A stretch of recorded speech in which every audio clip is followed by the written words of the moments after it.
Good morning. Good morning. My name is Maggie Calkins, and I am a member of the board. I'm the secretary here at East Shore Unitarian Church in Kirtland, Ohio. Thank you all for joining us today beneath our lovely beacon where the sun is actually almost shining clearly. A little cloud cover, but that keeps the sun from blocking people's vision down here. Whether you are a member or a friend of this congregation, whether you join us every Sunday or only occasionally, whether you have known us for decades or whether this is your first time walking in our door, whether you are with us under the beacon or join us on Facebook, you are welcome here.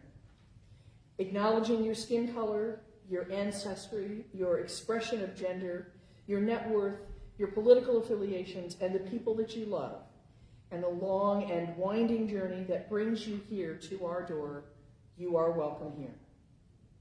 You're going to get a lot of that today. You are welcome here.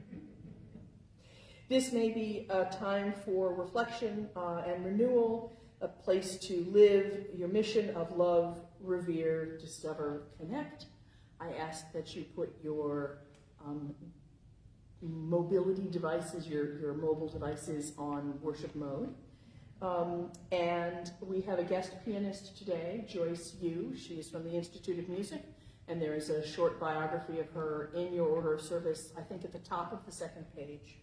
I invite you to read the words as we sing our first hymn, number 151. Both this hymn and the one later on, is it 151 first? Yes, thank you. The words are particularly important and appropriate for today's service theme. And so we do ask you to read along with them because we know that it's hard to understand us while we're masked. Thank you.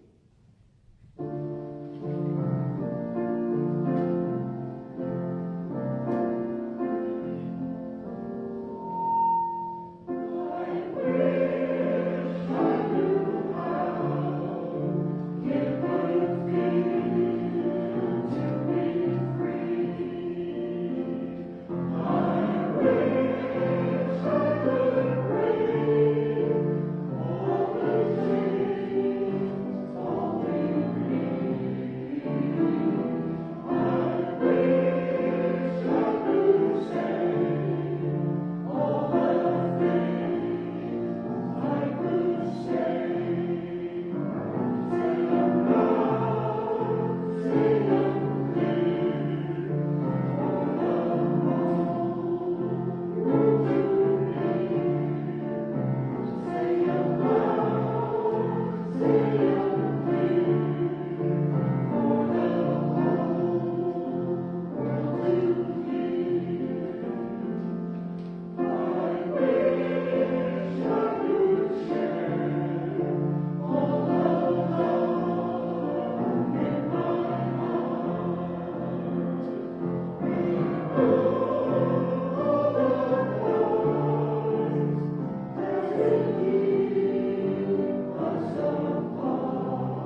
Good morning, everyone. Good morning. We call ourselves to worship this morning with the words of Ian W. Riddle. Come, come, whoever you are. Do you hear that voice calling you, calling us? That voice which calls us together here today in this room, made holy by our presence and by the sacred breath we share in our singing and speaking and silence. That voice which calls us to remember that we are not alone and that we are inextricably linked to all other life, woven into a tapestry of existence of which we are a powerful, integral, and holy part. And just as we have been called together here today, we act as the voice, the heart, the hands of another call. The call to walk with the wanderers, sing and dance with the worshipers, proclaim the memory of those who have taken their leave, wrap the despairing and the broken in the arms of love and community, and hold the hands of all of us who have broken our vows and call us back again and again to the covenant and work of justice, humility, and steadfast faithfulness. For this, we are here together today. So, my friends, come, yet again. Come, let us worship together.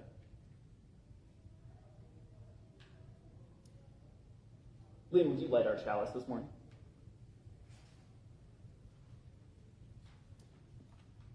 We light our chalice with the words of Tracy Bleakney. A child journeys far from home, fearful and brave, in need of safe harbor. Guided by this chalice, may we seek to understand the causes of flight, like the comfort of a candle, flickering in a window of darkness. Let us welcome this child into our home with warmth, nourishment, and love. Would we not want the same for our own child, lost and alone in a strange land?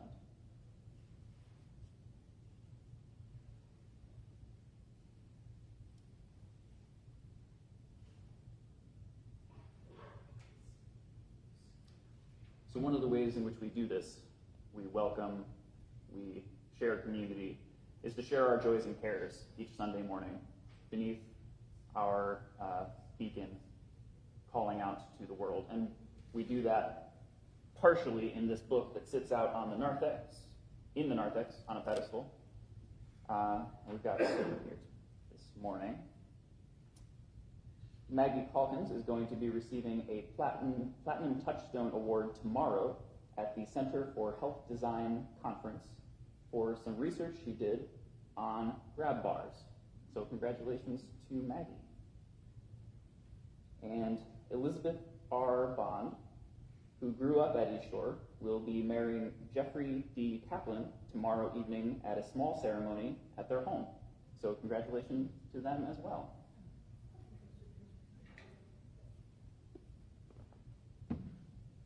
We always say that we share both the milestones of our lives and the difficult parts of our lives, and it's always nice to hear some of those milestones, the things that bring us that joy that we speak of. So for those joys, the joys that have not been spoken here this morning, and any of those difficult parts that we hold in our hearts, we will observe a moment of silence. And if you've brought a stone with you this morning or grabbed one from the bowl at the top of the aisle, I invite you to hold it in your hand now. And if you don't have one, feel free to grab one at this point. Whether to imbue that stone with those concerns that you need to lay down, or to share with that stone that joy that you have not spoken or shouted out aloud, or just to hold on to something as we sit in silence. Let this stone journey with you through this moment. And then when I sound the singing bowl, I invite you to join me in placing these stones in the bowl at the center of our worship space to eventually be returned to the landscape, always a part of this community.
now sharing a prayer from an anonymous author.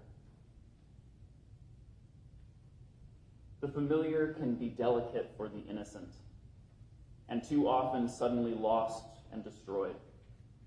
Homes and roads and neighborhoods, or simply the sense of security which makes a place feel like it's yours, like it's a place to stay.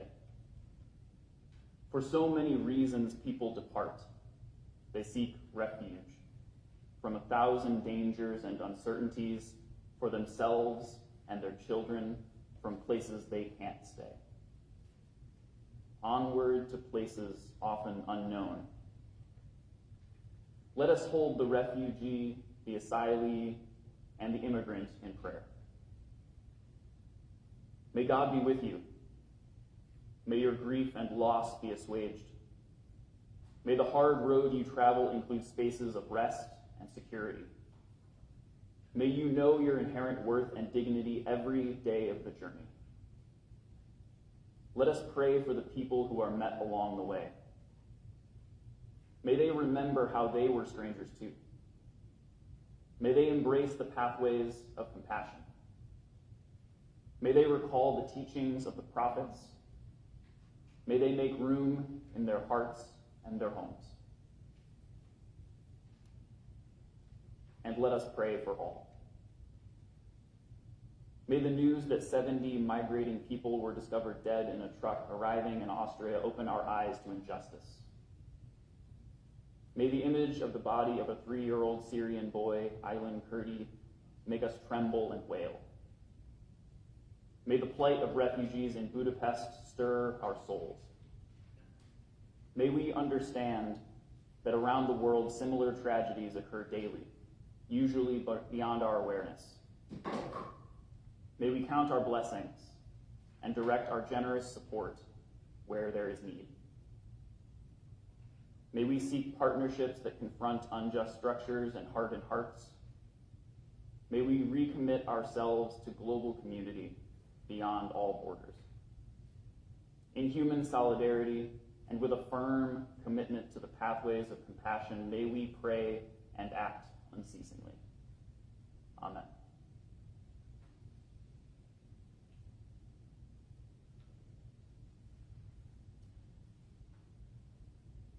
I'm going to read several statements at this point. I'm going to ask you all to respond each time I do.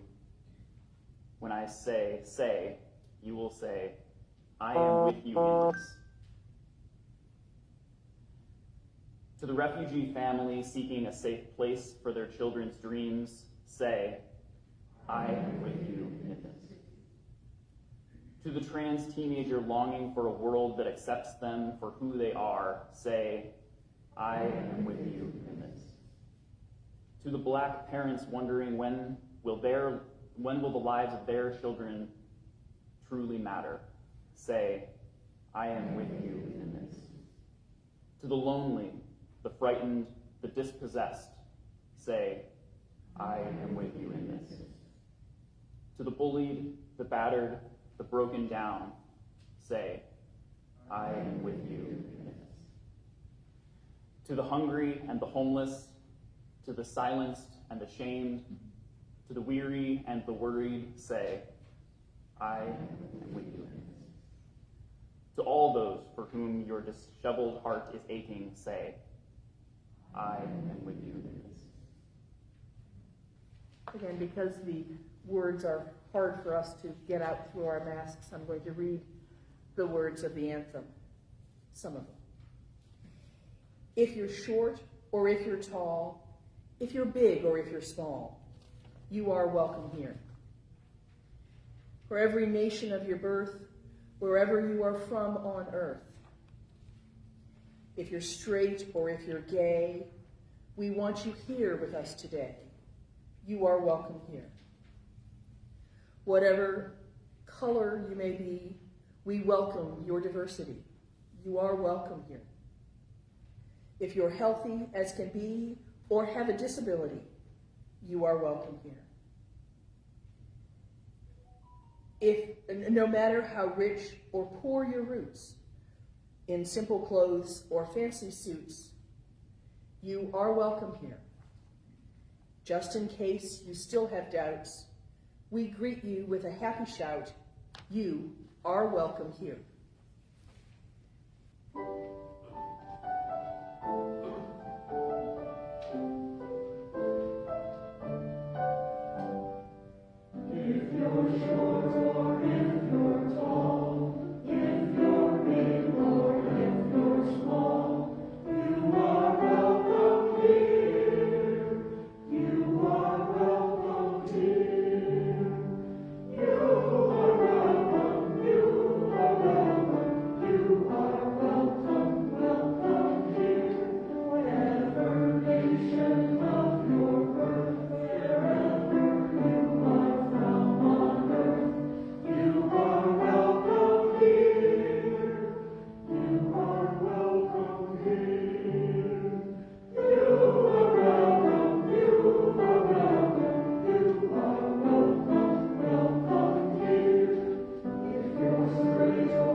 I tried to figure out how to do a face shield and all that kind of stuff, and I just can't manage all those things at once.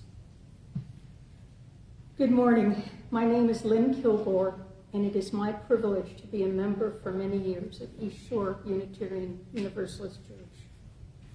A few months ago, I went to our Board of Trustees and asked for East Shore to be formally involved in assisting the Afghanistan refugees coming to Cleveland. They agreed with the unexpected proviso that I be in charge of the effort. Then the worship arts team asked me to tell you why I thought we should be involved. So let me tell you a story. As many of you know, I am essentially a very private person, so this is not an easy thing for me to do. My father's family has served this country in times of war since the Revolutionary War times. In 2016, my grandfather joined the Texas militia chasing Pancho Villa after his incursion into the U.S. and killing of U.S. citizens. He then ended up in the trenches during World War I, while his sister served as a Navy yeomanette down the hall from FDR when he was Secretary of the Navy.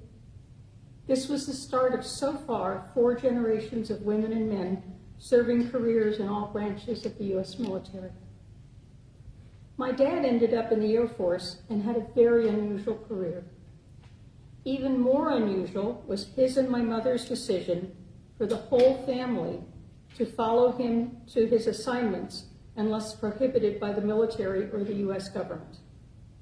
It led us to have an understanding of the world and its peoples and an education not found in any books. In 1966, my dad accepted an assignment to the U.S. Military Aid and Assistance Group, also known as MAG. It's one of the few where you get an option to make a choice to not take the assignment without detriment to your career. To go to Peru for 3 years. It was actually an assignment where the entire family was rented to the Peruvian government, so there was a lot of paperwork, training, and school attendance beforehand. At that time, Peru was considered the most stable country in South America, so he thought it would be safe for his family. I thought it was wonderful. Although this would be my 11th permanent domicile and 4th high school, I had been planning on going there since I was 9 years old to be an archaeologist or an anthropologist, and I'd already memorized every drop of information I could get on the cultures that had been found so far. So in the middle of July 1968, as I got ready to start my senior year in high school, we arrived in Lima, Peru. I only had 1 year before I left for university in the U.S., so I knew I had to take every advantage I could of being there. The son of the man my father was replacing showed up at our pension, our temporary housing, and told me that since I was his replacement, he would make sure I knew how to get around. He loved Peru like I did, and this was not a hard sell. Philip and I spent several days together while he taught me how to take the colectivos, where to go and not go, and the general lay of the land. We were issued Peruvian Air Force ID cards and assigned a U.S. Embassy house that had both a working telephone, extraordinarily rare in Peru at that time, and a radio for the system that was used by members of the U.S. Air Force MAG group, since only 1 or 2 others had telephones. We were invited to a place in the grandstand next to the president for the July 28th Independence Day parade and started to settle in. My brothers and I started school at the beginning of June and rode a U.S.-made big yellow bluebird bus with 30-plus miles each way to the only U.S.-accredited school in Peru. We started to make friends, savor the wonderful food, and learn our way around the city known as the Paris of South America, as military brats are adept at doing, and life was very good.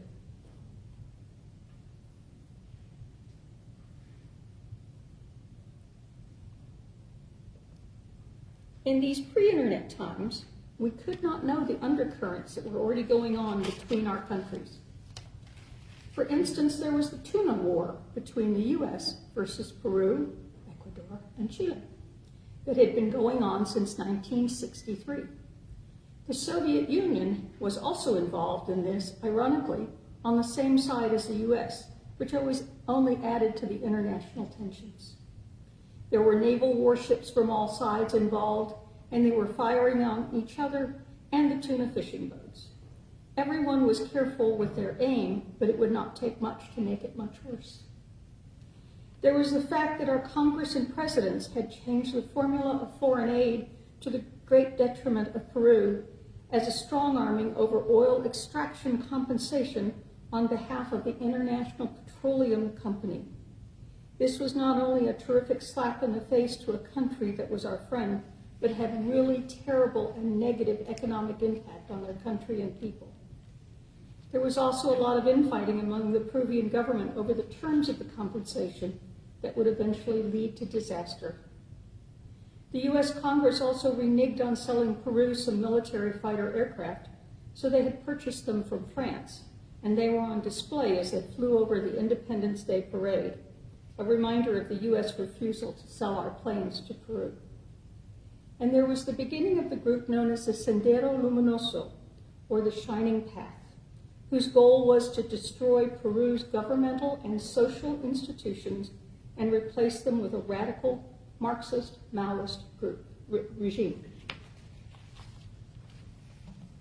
Now, Peruvian military officers take an oath to their country's constitution, just like our military officers and enlisted do. It is based on the model that we, the U.S., created as part of our Revolutionary War, where the oath is to a document and an ideal, not a person. That was the first time in the world's history that it had ever been done, and many countries have since copied this model. But at that time, all the South American countries' constitutions had an added requirement that if they thought the civilian government was not working to the benefit of their country and its peoples, they were duty-bound, oath-bound, to replace that president until civilian elections could be held for a new president. On October 3rd, 1968, because of the deteriorating economy and all these other factors plus more, there was a coup d'etat by all three Peruvian military forces together. This gave a clear indication that it was not a coup of personality for one person, but a coup of concern for their country. But the basic aftermath was the same. Declaration of martial law, that means no rights of habeas corpus, among many other things. And all military and police were armed with loaded submachine guns with the right to use them as they saw fit. That also meant that many of the U.S.-owned companies extracting oil and minerals from Peru were nationalized. Since the oil company that was nationalized was a subsidiary of Standard Oil of New Jersey, there was much pressure exerted by the Rockefellers on many members of Congress and President Nixon for their assessed amount of compensation, not the Peruvian assessment, which differed by $605 million. When no agreement could be reached, President Nixon put into motion the Hickenlooper Amendment, a rider to the 1962 Foreign Aid Bill, which halted aid to any country expropriating U.S. property. But as all of these machinations of governments were grinding on, we continued to go to our K-12 school on our big yellow school bus against the backdrop of the drinking water cistern at our school constantly being contaminated, our house under constant surveillance, our phone being tapped, the radio that had to be kept on at all times being randomly and loudly jammed, learning to sense when Molotov cocktails would be thrown, when Yankee riots would be organized, and not knowing if we would come home alive any time we stepped out of the house. In another irony of life, my father allowed me much more latitude in wandering the city than either of my brothers, because they were at risk of involuntary conscription into the military. At 13 and 15, they were already much taller than most and towered over the Peruvians and looked like adults. But the Peruvian people would stop us in the street and ask, "Are you American?" They wanted us to know that they wanted us here, but with a shrug. You know governments. About 6 weeks after the coup, a 2-hour evacuation notice was announced for all MAG personnel and their families. This was really only 1 hour notice, since it would take at least 1 hour to get to the international airport. And again, once we were out of the house, there were no phones where we could call or be called and told to come home to leave. Since my father was the evacuation officer, and we were the oldest of all the dependent children, my father asked us to be the last to leave. So a locked wooden box, 18 inches square by 36 inches long, joined the furniture in the entryway to the house. It contained our passports, school records, medical records, and for my mother, 2 brothers, and myself, 1 change of clothing, a blanket, and enough food for 3 days for each of us. My father was not expected to travel with us. We would be on our own. These were our evacuation supplies, plus whatever we had on our bodies at the time. We were eventually allowed to leave the country over 8+ months later, at the end of June 1969. But as we started to board the plane to Panama, our next duty station, my father was detained by the Peruvians, so my mother, 2 brothers, and I got on the plane, not knowing if we would ever see him again. A few days before we left, my mother had overheard at a cocktail party, life was still going on, that another coup was being planned and had been unable to tell my father since the temporary housing where we were staying was bugged. She didn't think it was critical since we were leaving. Once we got to Panama, she was able to get word to him, and he filled his car with U.S. military personnel, and along with another car full, they were out of the city the day the coup happened. A month later, he was released and was able to get to Panama. A few days before I was scheduled to leave for university in the U.S. I learned with a visceral reality the impact of U.S. foreign policies, international politics, the rights of habeas corpus, and the ability to safely walk down a street without fear of being killed or arrested, and how they trickled down and affected each individual.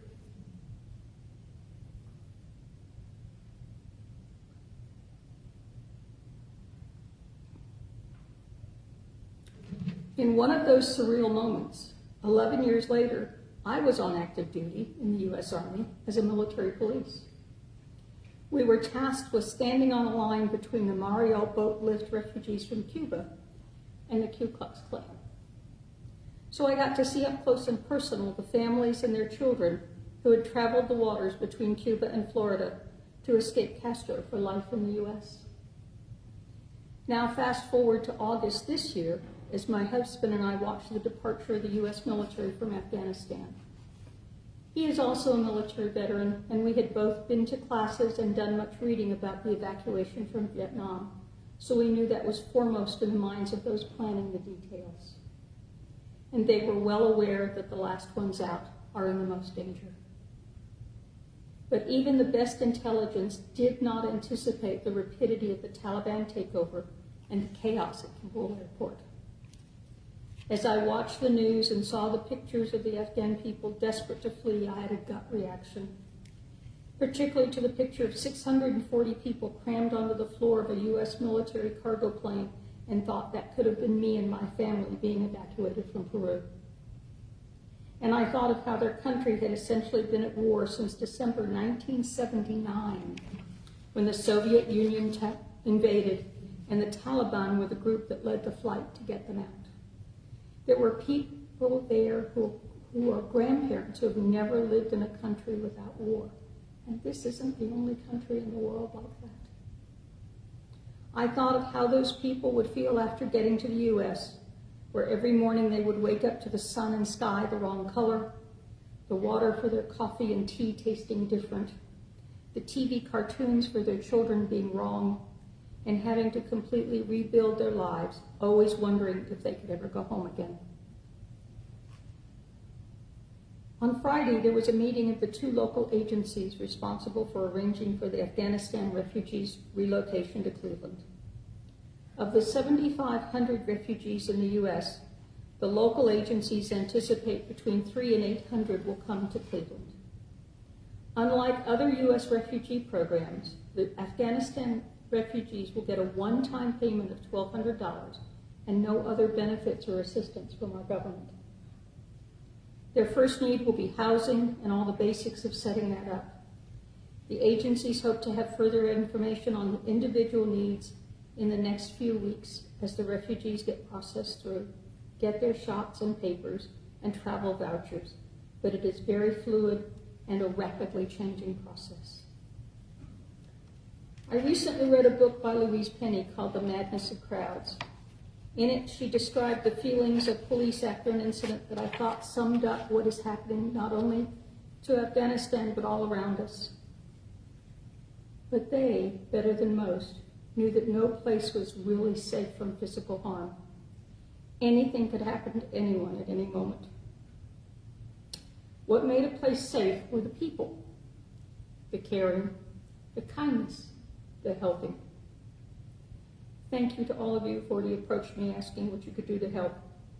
As I have more information, I will share it as soon as possible.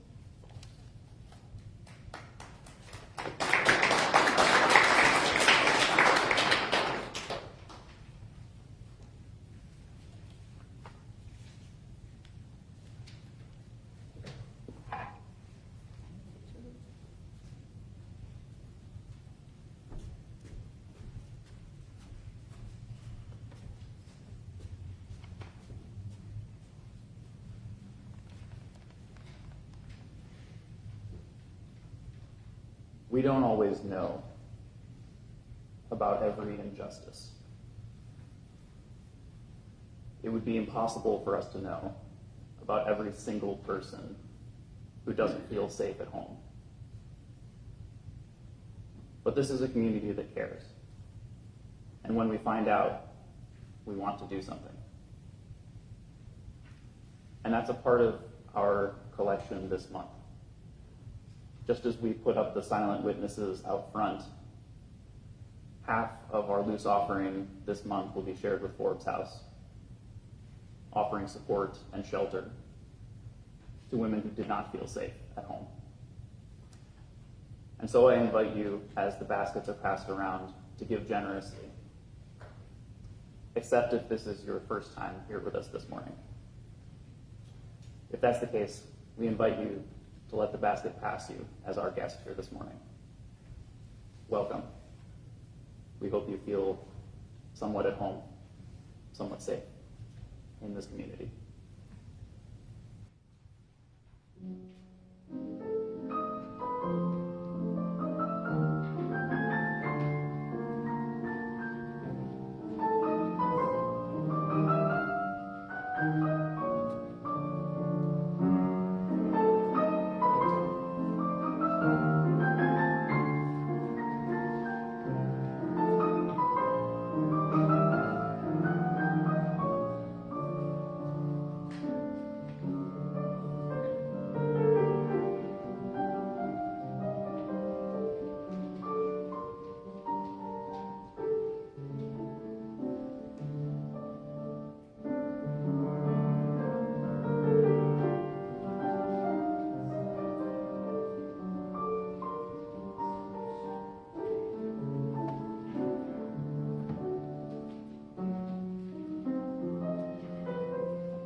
On behalf of the Board of Trustees, thank you all for your generosity, for the people who need it at Forbes House, for the new refugees who are going to be welcomed to Cleveland, and from this community, your treasures that you share with us, time, effort, and financial, are appreciated.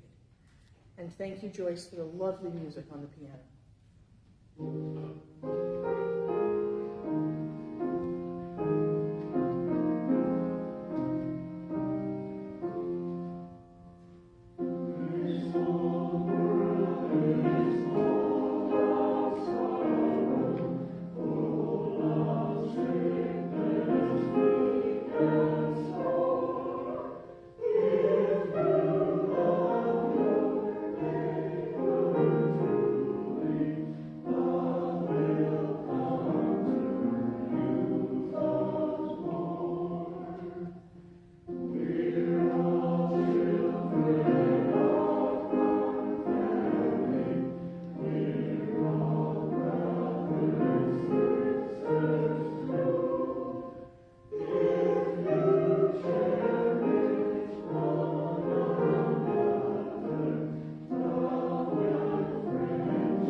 Benediction this morning come to us from the song Prayer of the Refugee by Rise Against. So open your eyes, child, let's be on our way. Broken windows and ashes are guiding the way. Keep quiet no longer, we'll sing through the day. of the lives that we've lost and the lives we've reclaimed. A few announcements before we get to our bond of union here. Let me grab those.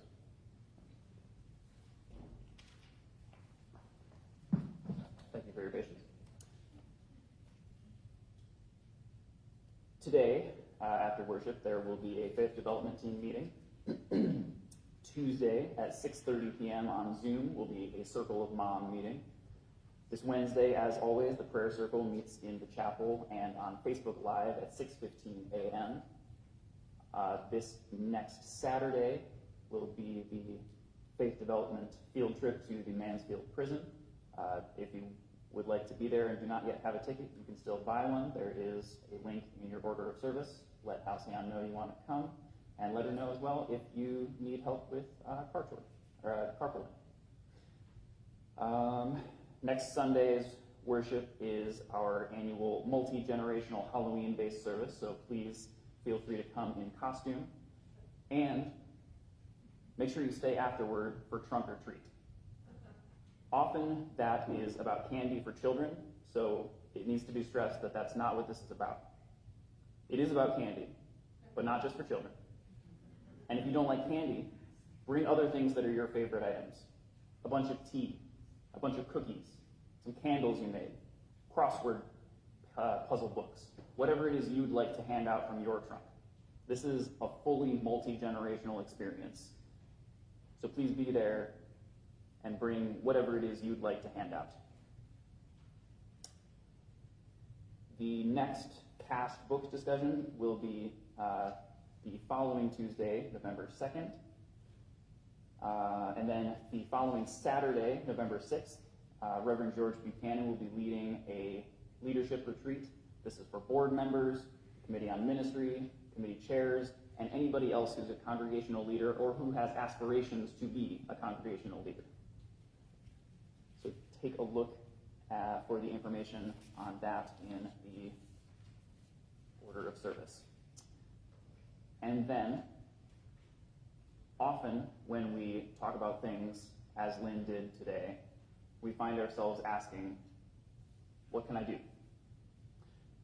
And the answer to that lies in the narthex. There are a bunch of boxes where you can leave items that you would like to donate to be given to Afghanistan refugees. If you have an item that would be too big for the box or might crush the box, talk to Lynne Killgore and arrangements can be made. If you would like to make cash donations or checks, checks can be made out to East Shore with Afghanistan refugees on the memo line, or you can put cash into one of these little guys and on the other line make sure it's marked for Afghanistan refugees. So with that, I invite you all to stand as you feel willing and able, to join hands as you feel comfortable doing so as we recite our bond of union.